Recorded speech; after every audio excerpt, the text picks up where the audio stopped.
Vagues de chaleur intense, inondations incontrôlables.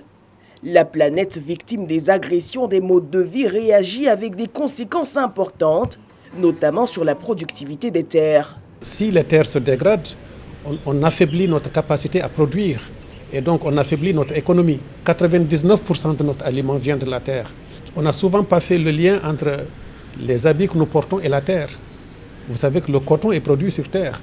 C'est une des activités agricoles les plus importantes dans le monde et c'est aussi une activité qui peut entraîner la dégradation des terres. Nous devons assurer que les générations à venir, nous leur léguons aussi quelque chose qui leur permettra de s'épanouir.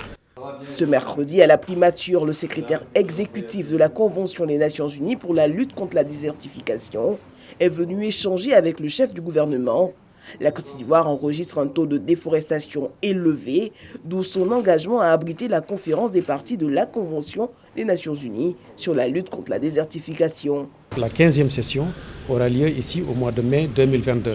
C'est un grand événement, c'est probablement pour nous la première fois en tant que Nations Unies que nous organisons une conférence d'une telle ampleur sur le territoire de la République de Côte d'Ivoire.